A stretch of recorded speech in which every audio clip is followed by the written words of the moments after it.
الحمد للہ رب العالمین والصلاة والسلام علی سید الانبیاء والمرسلین اما بعد فاعوذ باللہ من الشیطان الرجیم بسم اللہ الرحمن الرحیم۔ سبق نمبر 95 پارٹ 1 تفسیر خزائن العرفان پارہ 28واں سورہ صف۔ اس کی پہلی ہی آیت مبارکہ سے انشاء اللہ تعالی ترجمہ کنز الایمان مع تفسیر خزائن العرفان پڑھنے سننے کی سعادت پاتے ہیں۔ آپ انتہائی توجہ کے ساتھ سنیے بھی اور پڑھیے بھی۔ اللہ پاک ہم سب کے لیے قرآن پاک کو سمجھنا، اس پہ عمل کرنا، دوسروں تک پہنچانا آسان بنائے، آمین۔ سورہ صف مدنیہ ہے، اس میں 14 آیتیں اور 2 رکوع ہیں۔ اللہ کے نام سے شروع جو نہایت مہربان رحم والا۔ سورہ صف مکیہ ہے اور بقول حضرت ابن عباس رضی اللہ تعالیٰ عنہما و جمہور مفسرین مدنیہ ہے۔ اس میں 2 رکوع، 14 آیتیں، 221 کلمے اور 900 حرف ہیں۔ اللہ کی پاکی بولتا ہے جو کچھ آسمانوں میں ہے اور جو کچھ زمین میں ہے، اور وہی عزت و حکمت والا ہے۔ اے ایمان والو، کیوں کہتے ہو وہ جو نہیں کرتے؟ شان نزول۔ صحابہ کرام کی ایک جماعت گفتگویں کر رہی تھی۔ یہ وہ وقت تھا جب تک کہ حکم جہاد نازل نہیں ہوا تھا۔ اس جماعت میں یہ تذکرہ تھا کہ اللہ تعالیٰ کو سب سے زیادہ کیا عمل پیارا ہے۔ ہمیں معلوم ہوتا تو ہم وہی کرتے، چاہے اس میں ہمارے مال اور ہماری جانیں کام آ جاتی۔ اس پر یہ آیت نازل ہوئی۔ اس آیت کے شان نزول میں اور بھی کئی قول ہیں، من جملہ ان کے ایک یہ ہے کہ یہ آیت منافقین کے حق میں نازل ہوئی جو مسلمانوں سے مدد کا جھوٹا وعدہ کرتے تھے۔ کتنی سخت ناپسند ہے اللہ کو وہ بات کہ وہ کہو جو نہ کرو۔ بے شک اللہ دوست رکھتا ہے انہیں جو اس کی راہ میں لڑتے ہیں، پرا یعنی صف باندھ کر، گویا وہ عمارت ہیں، رنگا یعنی سیسا پلائی، ایک سے دوسرا ملا ہوا، ہر ایک اپنی اپنی جگہ جمع ہوا، دشمن کے مقابل، سب کے سب مثل شے واحد کے۔ اور یاد کرو جب موسیٰ نے اپنی قوم سے کہا، اے میری قوم مجھے کیوں ستاتے ہو، آیات کا انکار کر کے اور میرے اوپر جھوٹی تہمتیں لگا کر، حالانکہ تم جانتے ہو یقین کے ساتھ کہ میں تمہاری طرف اللہ کا رسول ہوں، اور رسول واجب التعظیم ہوتے ہیں، ان کی توقیر اور ان کا احترام لازم ہے، انہیں ایذا دینا سخت حرام اور انتہا درجہ کی بد نصیبی ہے۔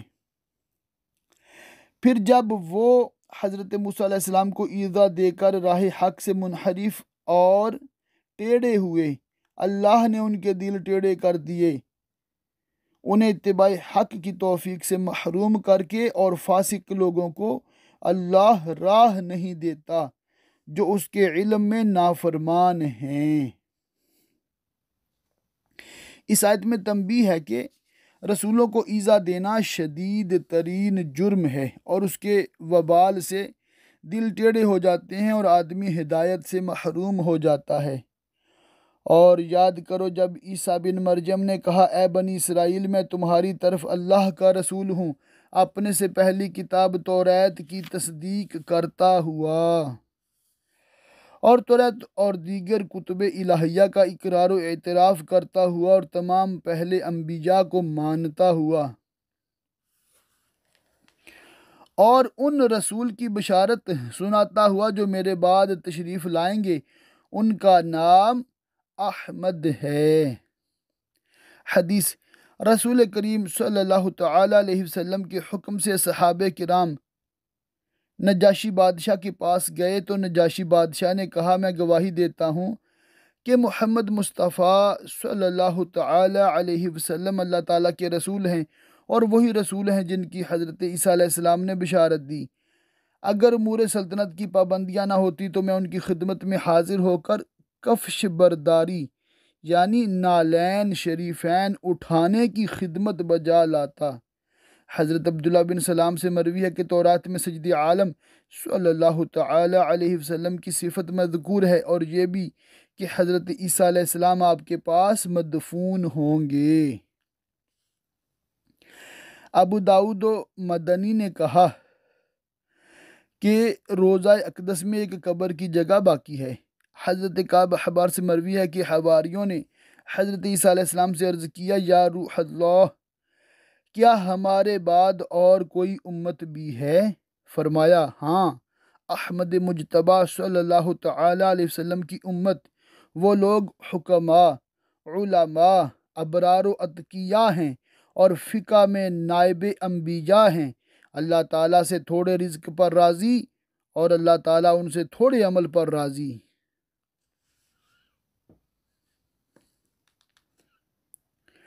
پھر جب احمد ان کے پاس روشن نشانیاں لے کر تشریف لائے، بولے، یہ کھلا جادو ہے، اور اس سے بڑھ کر ظالم کون جو اللہ پر جھوٹ باندھے، اس کی طرف شریک اور ولد کی نسبت کر کے اور اس کی آیات کو جادو بتا کر، حالانکہ اسے اسلام کی طرف بلایا جاتا ہو جس میں سعادت دارین ہے، اور ظالم لوگوں کو اللہ راہ نہیں دیتا، چاہتے ہیں کہ اللہ کا نور یعنی دین برحق اسلام اپنے منہوں سے بجھا دیں، قرآن پاک کو شعر و سحر و کہانت بتا کر اور اللہ کو اپنا نور پورا کرنا بڑے برا مانے کافر۔ وہی ہے جس نے اپنے رسول کو ہدایت اور سچے دین کے ساتھ بھیجا کہ اسے سب دینوں پر غالب کرے، چنانچہ ہر ایک دین بعنایت الہی اسلام سے مغلوب ہو گیا۔ مجاہد سے منقول ہے کہ جب حضرت عیسیٰ علیہ السلام نزول فرمائیں گے تو روئے زمین پر سوائے اسلام کے اور کوئی دین نہ ہوگا۔ بڑے برا مانے مشرک، اے ایمان والو۔ شان نزول: مومنین نے کہا تھا کہ اگر ہم جانتے کہ اللہ تعالیٰ کو کون سا عمل بہت پسند ہے تو ہم وہی کرتے۔ اس پر یہ آیت نازل ہوئی، اور اس آیت میں اس عمل کو تجارت سے تعبیر فرمایا گیا، کیونکہ جس طرح تجارت سے نفع کی امید ہوتی ہے، اسی طرح ان اعمال سے بہترین نفع رضا الہی اور جنت و نجات حاصل ہوتی ہے۔ کیا میں بتا دوں وہ سوداگری جو تمہیں دردناک عذاب سے بچا لے؟ اب وہ تجارت بتائی جاتی ہے۔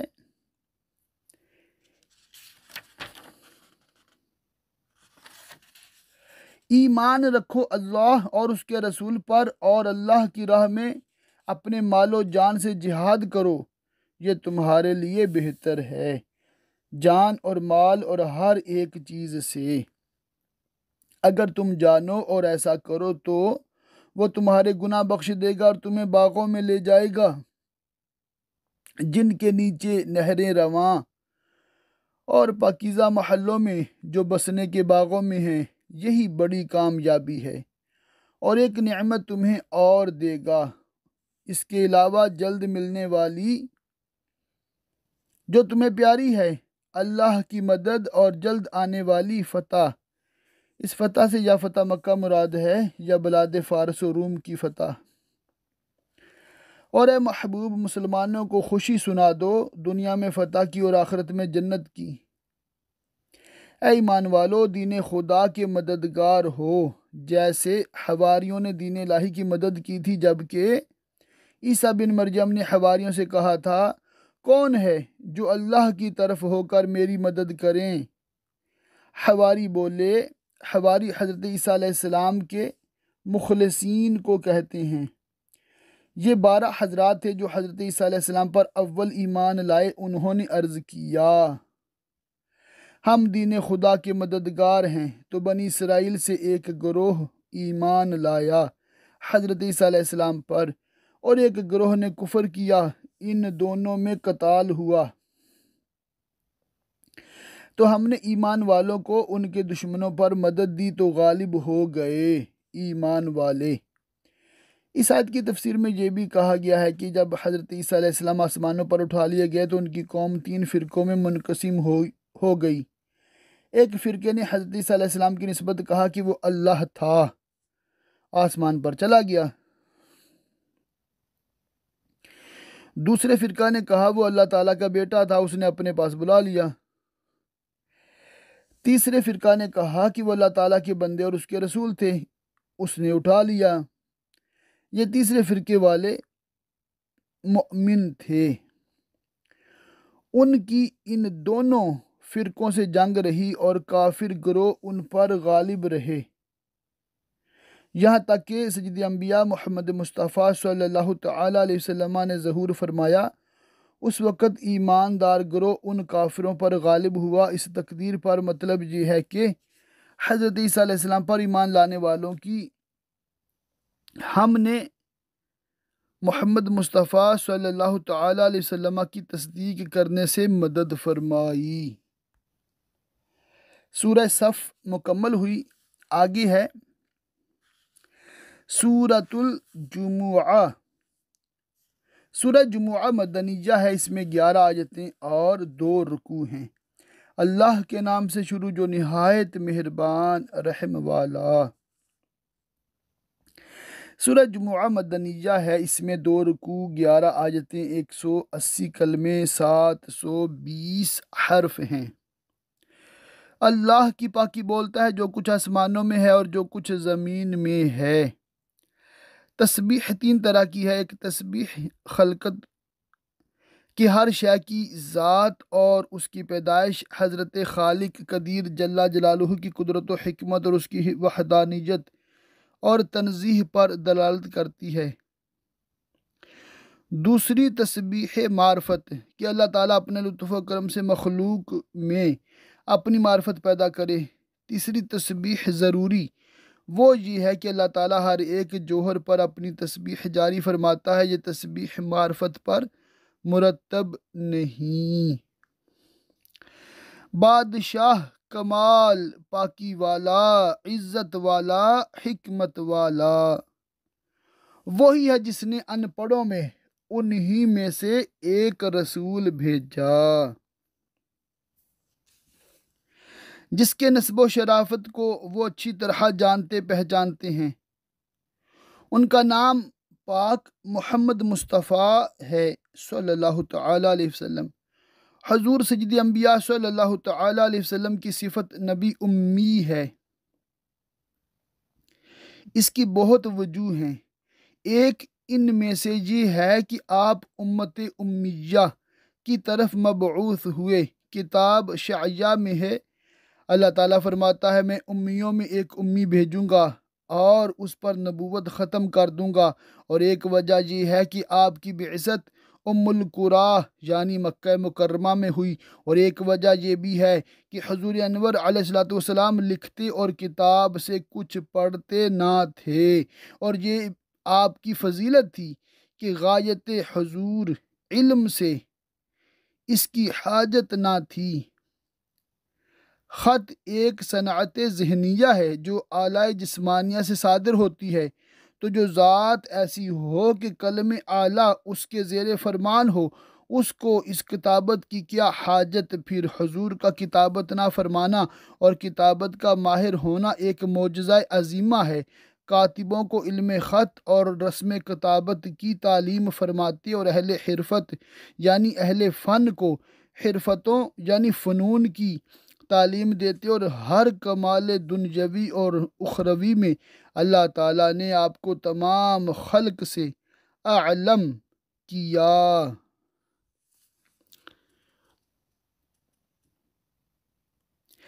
کہ ان پر اس کی آیتیں پڑھتے ہیں، یعنی قرآن پاک سناتے ہیں اور انہیں پاک کرتے ہیں عقائد باطلہ و اخلاق رذیلہ و خبائث جاہلیت و قبائح اعمال سے، اور انہیں کتاب اور حکمت کا علم عطا فرماتے ہیں۔ کتاب سے مراد قرآن اور حکمت سے سنت و فقہ ہے، یا احکام شریعت اور اسرار طریقت، اور بے شک وہ اس سے پہلے یعنی سید عالم صلی اللہ تعالی علیہ وسلم کی تشریف آوری سے قبل ضرور کھلی گمراہی میں تھے کہ شرک و عقائد باطلہ و خبائث اعمال میں گرفتار تھے، انہیں مرشد کامل کی شدید حاجت تھی، اور ان میں سے یعنی امیوں میں سے اوروں سے مراد یا تو عجم ہیں یا وہ تمام لوگ جو حضور صلی اللہ تعالی علیہ وسلم کے بعد قیامت تک اسلام میں داخل ہوں، ان کو پاک کرتے اور علم عطا فرماتے ہیں جو ان اگلوں سے نہ ملے، ان کا زمانہ نہ پایا، ان کے بعد آئے یا فضل و شرف میں ان کے درجہ کو نہ پہنچے، کیونکہ صحابہ کے بعد کے لوگ خواہ غوث و کتب ہو جائیں مگر فضیلت صحابیت نہیں پا سکتے، اور وہی عزت و حکمت والا ہے، یہ اللہ کا فضل ہے جسے چاہے دے، اور اللہ بڑے فضل والا ہے اپنے خلق پر۔ اس نے ان کی ہدایت کے لیے اپنے حبیب محمد مصطفیٰ صلی اللہ تعالی علیہ وسلم کو مبعوث فرمایا، ان کی مثال جن پر توریت رکھی گئی تھی اور اس کے حکام کا اتباع ان پر لازم کیا گیا تھا، وہ لوگ یہود ہیں، پھر انہوں نے اس کی حکم برداری نہ کی اور اس پر عمل نہ کیا، اور اس میں سید عالم صلی اللہ تعالی علیہ وسلم کی نعت و صفت دیکھنے کے باوجود حضور پر ایمان نہ لائے، گدھے کی مثال ہے جو پیٹھ پر کتابیں اٹھائے اور بوجھ کے سوا ان سے کچھ بھی نفع نہ پائے، اور جو علوم ان میں ہیں ان سے اصلاً واقف نہ ہو۔ یہی حال ان یہود کا ہے جو توریت اٹھائے پھرتے ہیں، اس کے الفاظ رٹتے ہیں اور اس سے نفع نہیں اٹھاتے، اس کے مطابق عمل نہیں کرتے، اور یہی مثال ان لوگوں پر صادق آتی ہے جو قرآن کریم کے معانی کو نہ سمجھیں اور اس پر عمل نہ کریں اور اس سے اعراض کریں۔ کیا ہی بری مثال ہے ان لوگوں کی جنہوں نے اللہ کی آیتیں جھٹلائیں، اور اللہ ظالموں کو راہ نہیں دیتا۔ تم فرماؤ اے یہودیو، اگر تمہیں یہ گمان ہے کہ تم اللہ کے دوست ہو اور لوگ نہیں، جیسا کہ تم کہتے ہو کہ ہم اللہ کے بیٹے اور اس کے پیارے ہیں، تو مرنے کی آرزو کرو کہ موت تمہیں اس تک پہنچائے۔ اگر تم سچے ہو اپنے اس دعوے میں، اور وہ کبھی اس کی آرزو نہ کریں گے ان کوتکوں یعنی اعمال کے سبب جو ان کے ہاتھ آگے بھیج چکے ہیں، یعنی اس کفر و تکذیب کے باعث جو ان سے صادر ہوئی ہے، اور اللہ ظالموں کو جانتا ہے۔ تم فرماؤ وہ موت جس سے تم بھاگتے ہو وہ تو ضرور تمہیں ملنی ہے، کسی طرح اس سے بچ نہیں سکتے، پھر اس کی طرف پھیرے جاؤ گے جو چھپا اور ظاہر سب کچھ جانتا ہے، پھر وہ تمہیں بتا دے گا جو کچھ تم نے کیا تھا۔ اے ایمان والو، جب نماز کی اذان ہو جمعہ کے دن، روز جمعہ، اس دن کا نام عربی زبان میں عروبہ تھا۔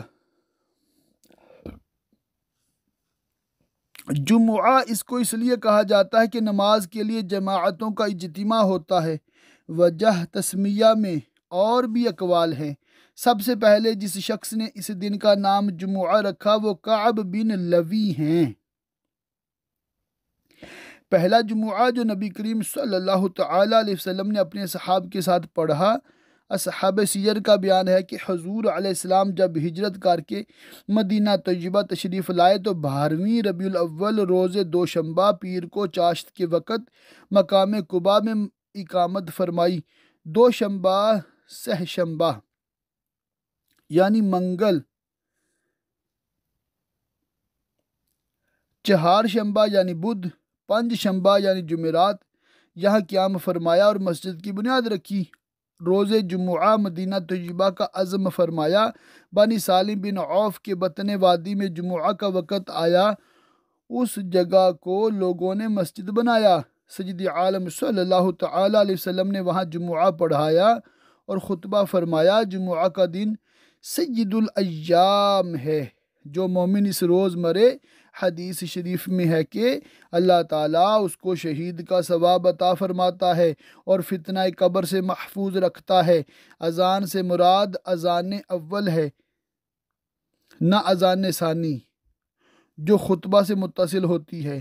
اگرچہ اذان اول زمانہ حضرت عثمان غنی رضی اللہ تعالیٰ عنہ میں اضافہ کی گئی، مگر وجوب سعی اور ترک بیع و شراء اسی سے متعلق ہے۔ قضا فی الدر المختار، جیسا کہ در مختار میں لکھا ہے۔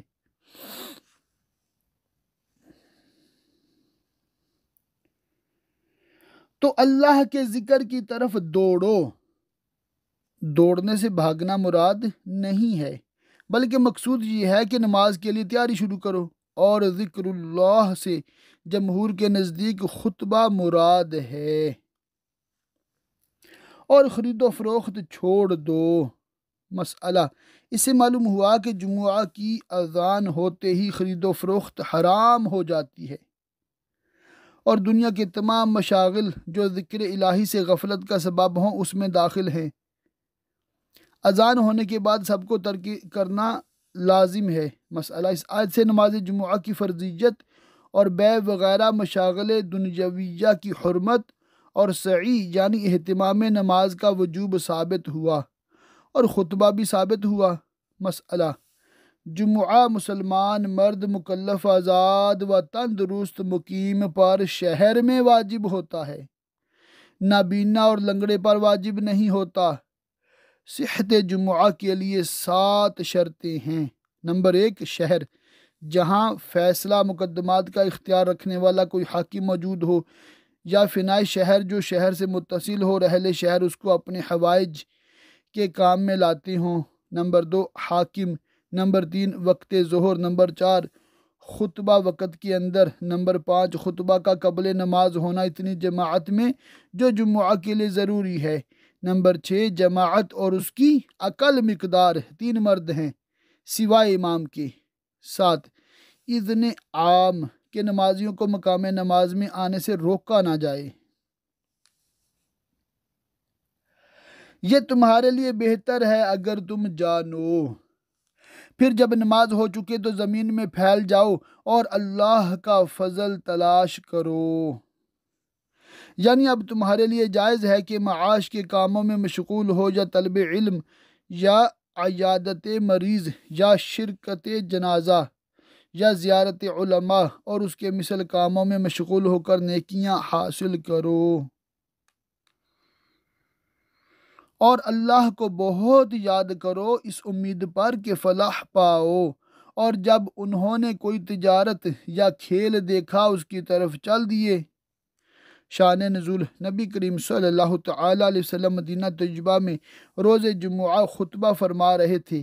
اس حال میں تاجروں کا ایک قافلہ آیا اور حسب دستور اعلان کے لیے طبل بجایا گیا۔ زمانہ بہت تنگی اور گرانی یعنی مہنگائی کا تھا۔ لوگ بئی خیال اس کی طرف چلے گئے کہ ایسا نہ ہو کہ دیر کرنے سے اجناس ختم ہو جائیں اور ہم نہ پا سکیں، اور مسجد شریف میں صرف 12 آدمی رہ گئے۔ اس پر یہ آیت کریمہ نازل ہوئی، اور تمہیں خطبہ میں کھڑا چھوڑ گئے۔ مسئلہ، اس سے ثابت ہوا کہ خطیب کو کھڑے ہو کر خطبہ پڑھنا چاہیے۔ تم فرماؤ وہ جو اللہ کے پاس ہے، یعنی نماز کا اجر و ثواب اور نبی کریم صلی اللہ تعالی علیہ وسلم کی خدمت میں حاضر رہنے کی برکت و سعادت، کھیل سے اور تجارت سے بہتر ہے، اور اللہ کا رزق سب سے اچھا۔ سورہ جمعہ مکمل ہوئی۔ آگے ہے سورہ منافقون۔ سورہ منافقون مدنیہ ہے، اس میں 11 آیتیں اور 2 رکوع ہیں۔ اللہ کے نام سے شروع جو نہایت مہربان رحم والا۔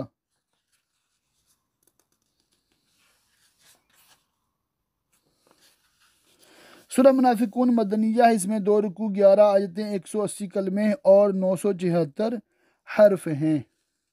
جب منافق تمہارے حضور حاضر ہوتے ہیں تو اپنے ضمیر کے خلاف کہتے ہیں کہ ہم گواہی دیتے ہیں کہ حضور بے شک یقیناً اللہ کے رسول ہیں، اور اللہ جانتا ہے کہ تم اس کے رسول ہو، اور اللہ گواہی دیتا ہے کہ منافق ضرور جھوٹے ہیں۔ ان کا باطن ظاہر کے موافق نہیں، جو کہتے ہیں اس کے خلاف اعتقاد رکھتے ہیں۔ انہوں نے اپنی قسموں کو ڈھال ٹھہرا لیا کہ ان کے ذریعہ سے قتل و قید سے محفوظ رہیں، تو اللہ کی راہ سے روکا لوگوں کو، یعنی جہاد سے یا سید عالم صلی اللہ تعالی علیہ وسلم پر ایمان لانے سے، طرح طرح کے وسوسے اور شبے ڈال کر۔ بے شک وہ بہت ہی برے کام کرتے ہیں کہ بمقابلہ ایمان کے کفر اختیار کرتے ہیں۔ یہ اس لیے کہ وہ زبان سے ایمان لائے پھر دل سے کافر ہوئے، تو ان کے دلوں پر مہر کر دی گئی، تو اب وہ کچھ نہیں سمجھتے۔ اور جب تو انہیں دیکھے، یعنی منافقین کو، مثل عبداللہ بن ابی ابن سلول وغیرہ کے، ان کے جسم تجھے بھلے معلوم ہوں، اور اگر بات کریں تو ان کی بات غور سے سنے۔ ابن ابی جسیم، صبیح، خوب رو، خوش بیان آدمی تھا، اور اس کے ساتھ والے منافقین قریب قریب ویسے ہی تھے۔ نبی کریم صلی اللہ تعالی علیہ وسلم کی مجلس شریف میں جب یہ لوگ حاضر ہوتے تو خوب باتیں بناتے جو سننے والے کو اچھی معلوم ہوتی، گویا وہ کڑیاں ہیں دیوار سے ٹکائی ہوئی، جن میں بے جان تصویر کی طرح نہ ایمان کی روح نہ انجام سوچنے والی عقل۔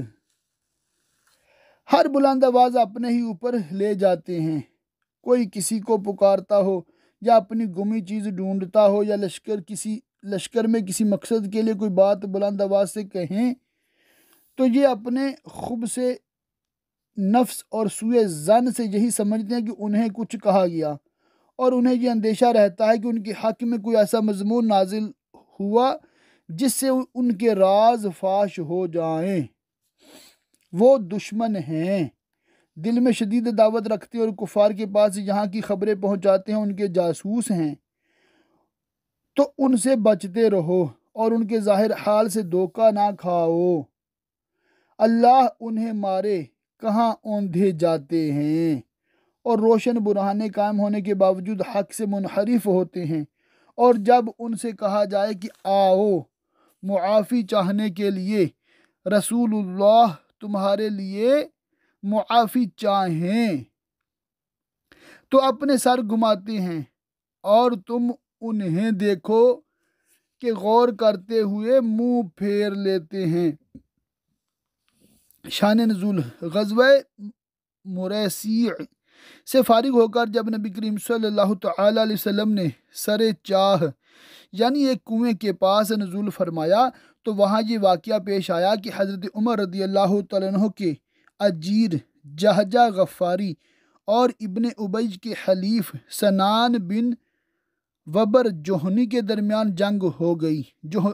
جہجہ نے مہاجرین کو اور سنان نے انصار کو پکارا۔ اس وقت ابن ابی منافق نے حضور سید عالم صلی اللہ تعالیٰ علیہ وسلم کی شان میں بہت گستاخانہ اور بیہودہ باتیں بکیں اور یہ کہا کہ مدینہ طیبہ پہنچ کر ہم میں سے عزت والے ذلیلوں کو نکال دیں گے، اور اپنی قوم سے کہنے لگا کہ اگر تم انہیں اپنا جھوٹا کھانا نہ دو تو یہ تمہاری گردنوں پر سوار نہ ہوں۔ اب ان پر کچھ خرچ نہ کرو تاکہ یہ مدینہ سے بھاگ جائیں۔ اس کی یہ ناشائستہ گفتگو سن کر زید بن ارقم کو تاب نہ رہی۔ انہوں نے اس سے فرمایا کہ خدا کی قسم تو ہی ذلیل ہے، اپنی قوم میں بغض ڈالنے والا، اور سید عالم صلی اللہ تعالی علیہ وآلہ وسلم کے سر مبارک پر معراج کا تاج ہے۔ حضرت رحمان نے انہیں عزت و قوت دی ہے۔ ابن ابی کہنے لگا چپ، میں تو ہنسی سے کہہ رہا تھا۔ زید بن ارقم نے یہ خبر حضور کی خدمت میں پہنچائی۔ حضرت عمر رضی اللہ تعالیٰ عنہ نے ابن ابی کے قتل کی اجازت چاہی۔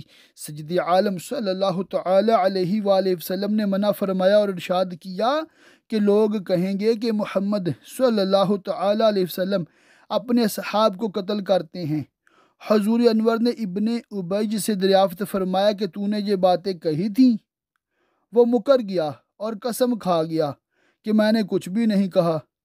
اس کے ساتھی جو مجلس شریف میں حاضر تھے وہ عرض کرنے لگے کہ ابن ابی بڑا شخص ہے، یہ جو کہتا ہے ٹھیک ہی کہتا ہے۔ زید بن ارقم کو شاید دھوکہ ہوا ہو اور بات یاد نہ رہی ہو۔ پھر جب اوپر کی آیتیں نازل ہوئیں اور ابن ابی کا جھوٹ ظاہر ہو گیا تو اس سے کہا گیا کہ جا سید عالم صلی اللہ تعالی علیہ وسلم سے درخواست کر، حضور تیرے لیے اللہ تعالیٰ سے معافی چاہیں۔ تو گردن پھیری اور کہنے لگا کہ تم نے کہا ایمان لا تو میں ایمان لے آیا، تم نے کہا زکوٰۃ دے تو میں نے زکوٰۃ دی، اب یہی باقی رہ گیا ہے کہ محمد مصطفیٰ صلی اللہ علیہ وسلم کو سجدہ کروں۔ اس پر یہ آیت کریمہ نازل ہوئی۔ ان پر ایک سا ہے، تم ان کی معافی چاہو یا نہ چاہو، اللہ انہیں ہرگز نہ بخشے گا، اس لیے کہ وہ نفاق میں راسخ اور پختہ ہو چکے ہیں۔ بے شک اللہ فاسقوں کو راہ نہیں دیتا، وہی ہیں جو کہتے ہیں ان پر خرچ نہ کرو جو رسول اللہ کے پاس ہیں، یہاں تک کہ پریشان ہو جائیں، اور اللہ ہی کے لیے ہیں آسمانوں اور زمین کے خزانے، وہی سب کا رازق ہے۔ مگر منافقوں کو سمجھ نہیں، کہتے ہیں ہم مدینہ پھر کر گئے اس غزوہ سے لوٹ کر تو ضرور جو بڑی عزت والا ہے وہ اس میں سے نکال دے گا اسے جو نہایت ذلت والا ہے۔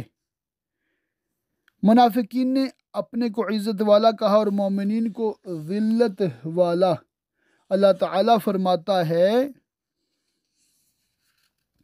اور عزت تو اللہ اور اس کے رسول اور مسلمانوں ہی کے لیے ہے، مگر منافقوں کو خبر نہیں۔ اس آیت کے نازل ہونے کے چند ہی روز بعد ابن ابی منافق اپنے نفاق کی حالت پر مر گیا۔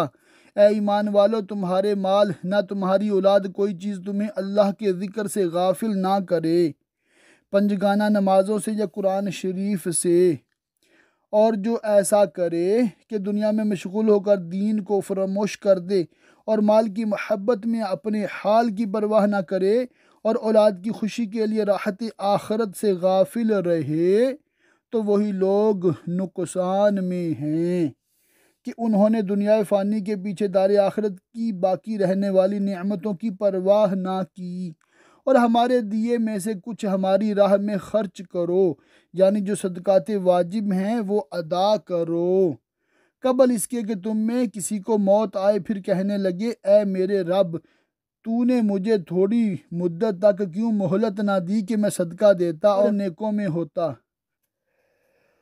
اور ہرگز اللہ کسی جان کو مہلت نہ دے گا جب اس کا وعدہ آ جائے جو لوح محفوظ میں مکتوب ہے، اور اللہ کو تمہارے کاموں کی خبر ہے۔ یہاں پر سورہ منافقون مکمل ہوئی۔ اللہ پاک کی بارگاہ میں دعا ہے کہ اللہ پاک ہمیں خوب علم دین سیکھنے، سمجھنے، یاد رکھنے، عمل کرنے، دوسروں تک پہنچاتے رہنے کی توفیق رفیق و رحمت فرمائے۔ آمین بجاہ النبی الامین وصلی اللہ تعالی علیہ وآلہ وصحبہ وبارک وسلم۔